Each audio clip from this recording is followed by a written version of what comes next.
अस्सलाम वालेकुम जी, welcome back to my channel. उम्मीद करती हूँ आप सब लोग खैरियत से होंगे। आज हम अपना नेक्स्ट लेक्चर 4 स्टार्ट करने जा रहे हैं, discourse and social linguistics.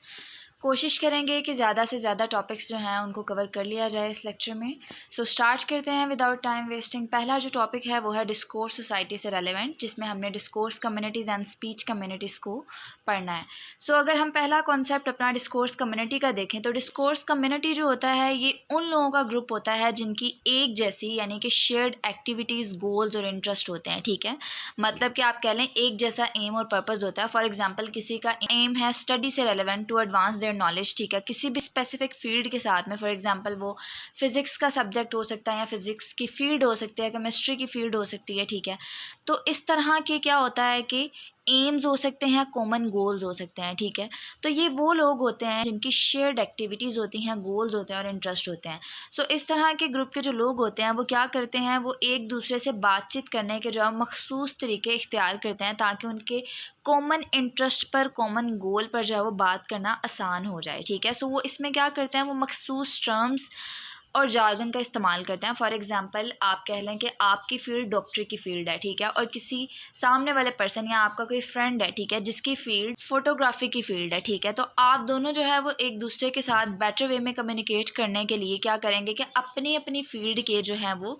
Specialised language use का इस्तेमाल करके जो है वो कुछ स्पेशलाइज्ड या कुछ पार्टिकुलर वर्ड्स जो हैं उनको यूज़ करेंगे, जो कि वर्ड मोस्टली उस फील्ड के आप कह लें जार्गन कहलाते हैं। ठीक है, फॉर एग्जांपल अगर आपकी फ़ील्ड फ़ोटोग्राफी की फ़ील्ड है तो ऑब्वियसली आप कुछ वर्ड्स यूज़ करेंगे जैसे कि IS हो गया, शटर स्पीड हो गया है। ठीक है, इस तरह के वर्ड जो कि फ़ोटोग्राफी फ़ील्ड से अगर जुड़े हुए हैं तो उन्हें पता होगा। इसी तरह अगर कोई डॉक्टरी की फ़ील्ड से जुड़ा हुआ है तो ऑब्वियसली उसको पता होगा, ऑब्वियसली उसकी एक जार्गन अपनी है, उसके अपने स्पेशलाइज्ड वर्ड हैं जो कि मेडिकल स्टूडेंट्स जानते होते हैं। और बाज़ दफ़ा जो बाहर के लोग होते हैं उनके लिए इस लैंग्वेज को समझना थोड़ा सा डिफ़िकल्ट हो जाता है क्योंकि ऑब्वियसली वो उस जार्गन से वाकिफ़ नहीं होते।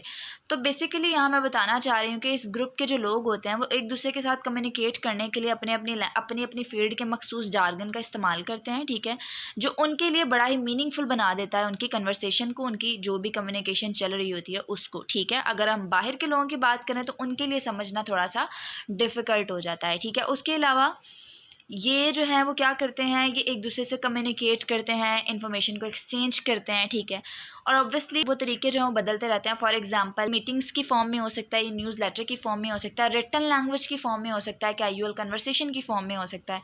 उसके अलावा डिस्कोर्स कम्युनिटीज़ के लोग जो होते हैं वो मोस्टली इंटरेक्ट करते हैं वाइडर स्पीच कम्युनिटीज़ के साथ में। यहाँ एक एग्जाम्पल भी दी गई है कि अगर हम बात करें अकेडमिया की, ठीक है, तो स्टूडेंट्स और प्रोफेसर्स जो हैं वो क्या करते हैं, वो इंगेज होते हैं ब्रॉडर स्पीच कम्युनिटीज़ के साथ में। ठीक है, जहाँ पर स्कूल जो है वो मोस्टली लोकेट करते होते हैं। ठीक है, और कुछ जो होते हैं वो प्रेफर करते हैं कम्युनिटीज़ ऑफ प्रैक्टिस को, आवर डिस्कोर्स कम्युनिटीज़। अगर हम कम्युनिटी ऑफ प्रैक्टिस की बात करें तो ये किसको बोलते हैं, यहाँ पर देखें आपको ये जो पैराग्राफ ख़त्म हो रहा है, ठीक है, उसकी लास्ट लाइन में देखें यहाँ लिखा गया है कम्युनिटीज़ ऑफ प्रैक्टिस।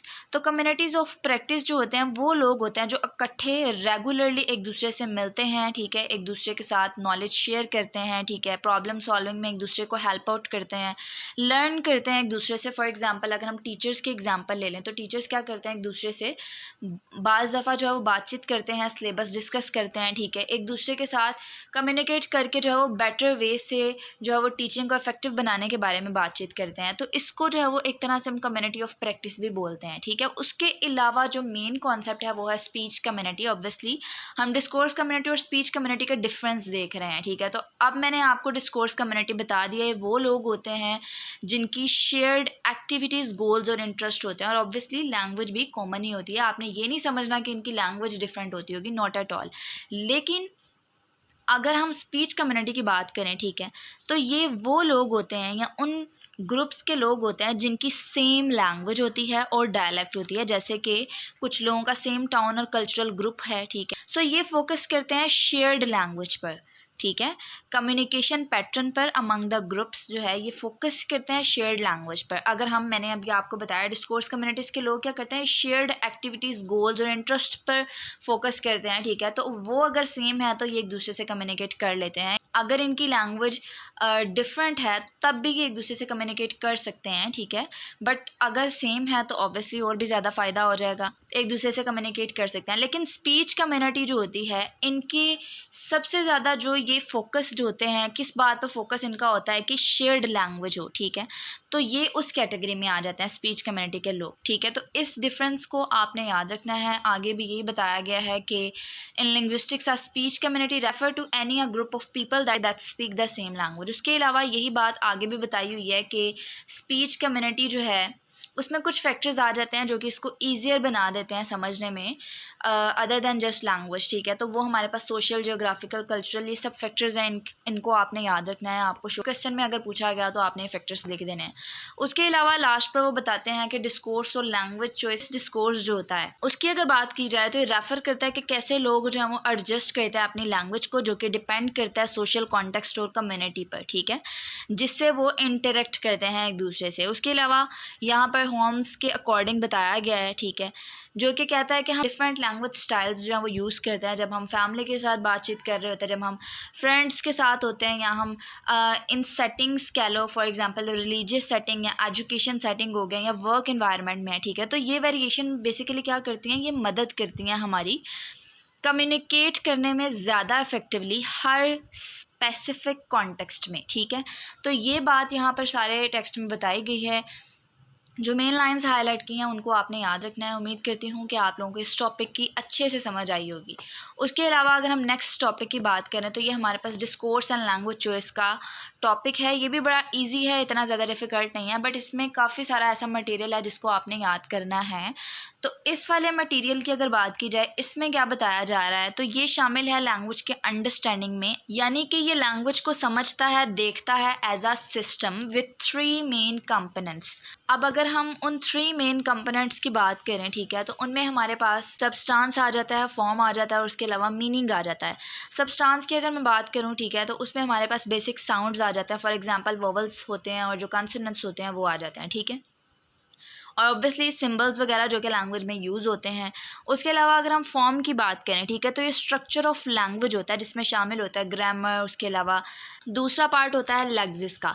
ग्रामर की अगर बात की जाए, ठीक है, तो उसमें हमारे पास ऑब्वियसली पास्ट टेंस आ जाता है, उसके अलावा मॉडल वर्ब्स आ जाते हैं, दीज टाइप ऑफ थिंग्स आप कह सकते हैं जो कि ग्रामर से रेलेवेंट होती हैं, ठीक है। लेक्सिस की बात करें तो ऑब्वियसली इसमें हमारे पास वोकैबुलरी आ जाती है, कोलोकेशन आ जाती है, जो कि इसका फॉर्म का सेकेंड पार्ट है। और अगर हम थर्ड पार्ट की बात करें तो वो हमारे पास फोनोलॉजी कहलाता है, जिसमें हम प्रोनाउंसिएशन, स्ट्रेस, इंटोनेशन वगैरह के बारे में डिस्कस करते हैं, रीड करते हैं, पढ़ते हैं, ठीक है। उसके अलावा अगर हम थर्ड पार्ट की बात करें जो कि मीनिंग से रेलेवेंट है, यहाँ पर देखें ये जो लास्ट वाली लाइन इनको हाईलाइट किया गया, इसमें मीनिंग की बात की जा रही है। वो कॉन्सेप्ट होते हैं जो ये फॉर्म्स और सब्सटेंसेस जो हैं बेसिकली कन्वे करते हैं, फॉर एग्जांपल वर्ड्स, साउंड्स वगैरह जो कन्वे करते हैं, ठीक है। जैसे कि वास्ट स्पीकिंग जो होता है, ये क्या इसका मतलब होता है कि पास्ट टेंस के बारे में बता रहा होता है। इसी तरह ग्रीन ब्लू जो होता है ये ऑब्वियसली कलर के बारे में बता रहा होता है। ऐसे ही राइजिंग इंटोनेशन को जब हम राइज करते हैं, ठीक है, तो ये किसी क्वेश्चन का बता रहा होता है, उसकी तरफ इशारा कर रहा होता है। तो ये जो है वो 3 पार्ट्स थे जो कि लैंग्वेज को एज अ सिस्टम देखता है विद 3 मेन कंपोनेंट्स। तो उन 3 मेन कंपोनेंट्स में पहला कंपोनेंट सब्सटेंस था, दूसरा फॉर्म था और तीसरा मीनिंग था। तो यहाँ तक जो है वो इम्पॉर्टेंट था। उसके अलावा नेक्स्ट टॉपिक डिस्कोर्स आइडियोलॉजी आ जाता है। मेन पॉइंट्स के साथ चलेंगे तो ये टॉपिक भी इजीली कवर हो जाएगा। अगर हम डिस्कोर्स आइडियोलॉजी की बात करें, ठीक है, तो ये बेसिकली होता क्या है। डिस्कोर्स आइडियोलॉजी जो होता है ये बिलीफ के बारे में है जो हम शेयर करते हैं ग्रुप्स में, और ये शेप करता है कि कैसे हम देखते हैं दुनिया को और कैसे हम उसके बारे में बात करते हैं, ठीक है। बिलीफ बेसिकली क्या होता है, बिलीफ जो होता है बेसिकली एक्सेप्टेंस होती है किसी चीज़ की कि ये चीज़ वाकई में एग्जिस्ट करती है, ये वाकई में सच है, इवन दो कि हमारे पास उसका प्रूफ हो या ना हो। फॉर एग्जांपल हमारा बिलीफ है ऑब्वियसली कि अगर आप मेहनत करेंगे तो आप कामयाब हो जाएंगे, ठीक है। इसी तरह हमारा बिलीफ है अल्लाह ताला पर, ठीक है, तो ये जो है वो बिलीफ कहलाता है। सो डिस्कोर्स आइडियोलॉजी जो है ये बिलीफ के बारे में है जो हम शेयर करते हैं ग्रुप में, और ये शेप करता है कि कैसे हम देखते हैं दुनिया को, ठीक है। उसके अलावा हाउ डज़ इट वर्क, किस तरह ये काम करती है, तो ये बिलीफ जो होता है बेसिकली असर डालता है कि कैसे हम कम्युनिकेट करते हैं, या तो एक से ज़्यादा बिलीव्स बनाते हैं, ठीक है, उनको रिपीट करते हैं या उनको क्वेश्चन करते हैं कन्वर्सेशन में, ठीक है, ऑब्वियसली डिपेंड करता है। सो अगर हम बिलीव की बात करें, ठीक है, यहाँ पर मैंने आइडियोलॉजीज़ एज सोशल बिलीव्स में एक लाइन हाईलाइट की है कि ये ना सिर्फ हमारे अपने आइडियाज़ हैं बल्कि वो बिलीव्स हैं जिन पर हम सब एग्री करते होते हैं। जैसे फॉर एग्जांपल हम बोलते हैं, ठीक है, एक लैंग्वेज, या हम कोई रूल्स फॉलो करते हैं सब इकट्ठे, ठीक है, तो इसी तरह आइडियाज़ जो होते हैं ये ना सिर्फ हमारे अपने आइडियाज़ होते हैं बल्कि ये वो बिलीव्स होते हैं जिन पर हम सब जो है वो एग्री करते होते हैं, ठीक है। उसके अलावा वो बताते हैं कि हमारी जो शेयर्ड बिलीफ होती है, ठीक है, शेयर्ड अगर कोई बिलीफ है हमारा, एक जैसा बिलीफ है सबका, तो वो हमेशा बदलता रहता है, ठीक है।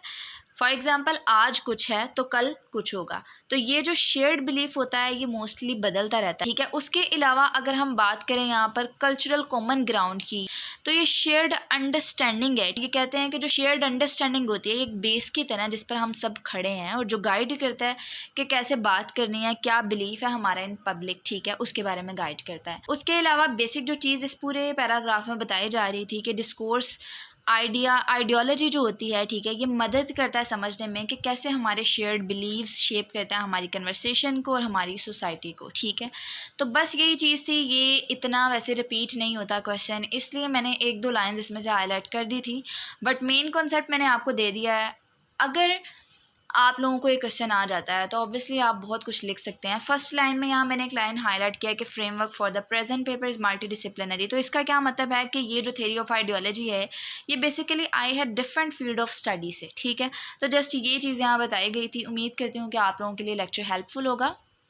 नेक्स्ट जो टॉपिक्स हैं उनको हम कवर करेंगे अपने नेक्स्ट लेक्चर में, ठीक है, क्योंकि उनको भी काफ़ी ज़्यादा एक्सप्लेन करने वाले लेक्चर्स हैं बिकॉज इसमें काफ़ी मटेरियल है। अगर आप लोगों के लिए लेक्चर वाकई में हेल्पफुल था तो काइंडली एक लाइक लाजमी कर दीजिएगा बिकॉज लाइक करने से वीडियो दूसरे यूज़र्स तक भी पहुंच पाती है। सो मिलते हैं नेक्स्ट लेक्चर में, तब तक के लिए दीजिए इजाज़त। अल्लाह हाफिज़।